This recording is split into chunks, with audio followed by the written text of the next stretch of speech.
a beast.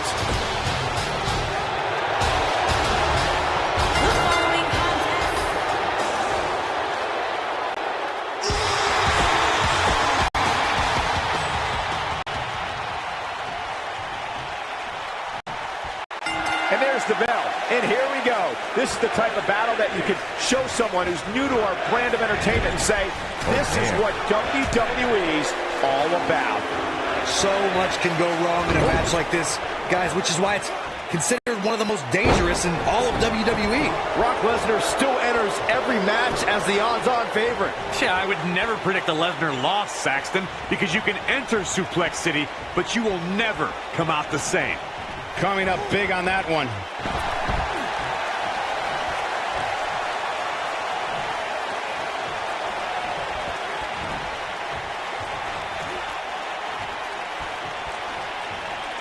TLC matches became so popular that WWE established a separate special event named after the match.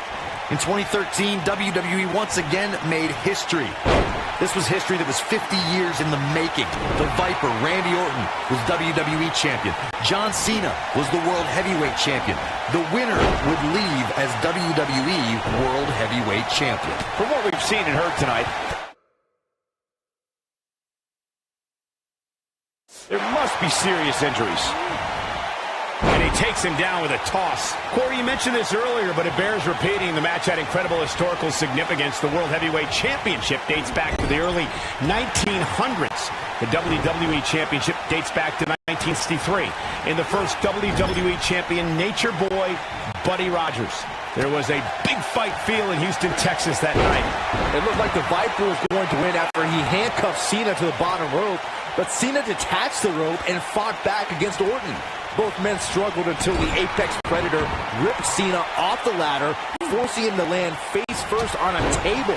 The Viper became immortalized when he grabbed both historic prizes and became the WWE World Heavyweight Champion. You know, guys, it's not uncommon for superstars to practice a little hyperbole when it comes to nicknames. For example, King Kong Bundy isn't really a walking condominium, but when it comes to Braun Strowman, there is no more fitting moniker than the monster among men. So it's kind of like when they call you JR Jr., right? I've never heard that one. Braun Strowman truly is a monster among men, as Byron pointed out. Even on the rare occasion he's outsized, I'd say it's Strowman's physical ferocity that makes him truly unstoppable. I couldn't agree more, Cole. Just go back and look at what Strowman was able to do against the taller Big Show. I mean, at one point, Strowman threw Show right through a steel cage. This is going to be big, one way or another.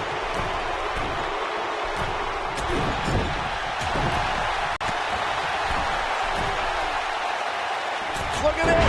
Needless to say, Brian, when it comes to Braun Strowman, you're simply not going to overpower him. With that in mind, though, what should the approach be when facing the monster among men? Let's see. Hope to get lucky? No, in all seriousness, if you're facing Braun Strowman, you'll need all the luck in the world just to survive, let alone win. Byron, I think you should fight Braun. I don't think so.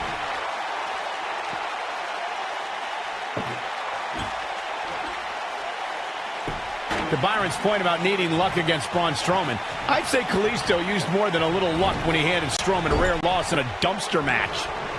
Kalisto was certainly lucky on that night, Cole. While the record books will show a win for the King of Flight, in reality, I'd say he walked away a loser after Strowman's post-match obliteration of him. All right, listen up, morons, especially you, Byron. A tables, ladders, and chairs match, commonly known as a TLC match, originated thanks to three of the greatest tag teams of all time. I'm talking about the Dudley Boys, the Hardy Boys, and Edge and Christian. You got the tables for the Dudleys, the ladders for the Hardys, and the chairs for E&C.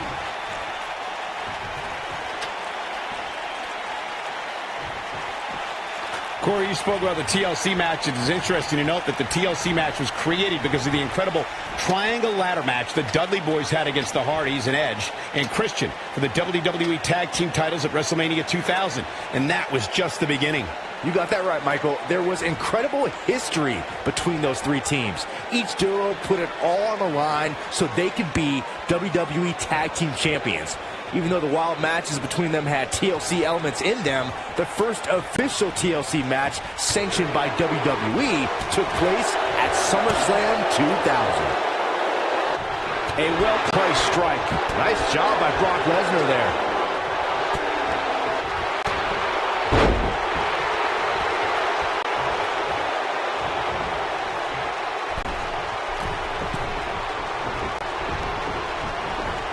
He lands a jarring forearm.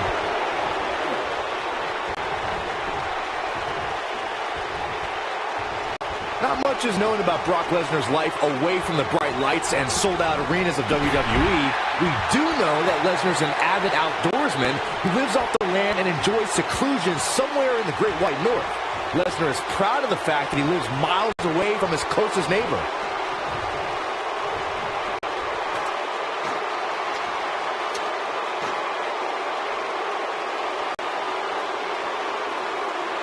Come on, get up that ladder. Let's go. You can do it. If you're ever curious about Brock Lesnar's take on speaking with people, just watch his discussion with Steve Austin on the Stone Cold podcast and the WWE Network. Lesnar's not someone who exchanges pleasantries with strangers while running errands on a Sunday morning. Strowman. This is not going to be good at all. Oh, my gosh, from what heights? There it is.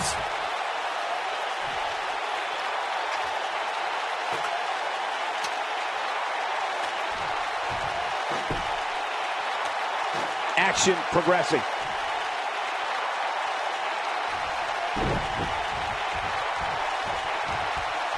We're witnessing a level of punishment that can only be described as severe. When Brock is feeling it, good luck to you.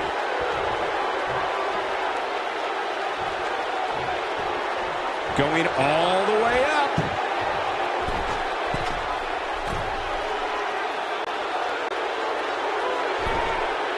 Incoming. Braun Strowman gets the win.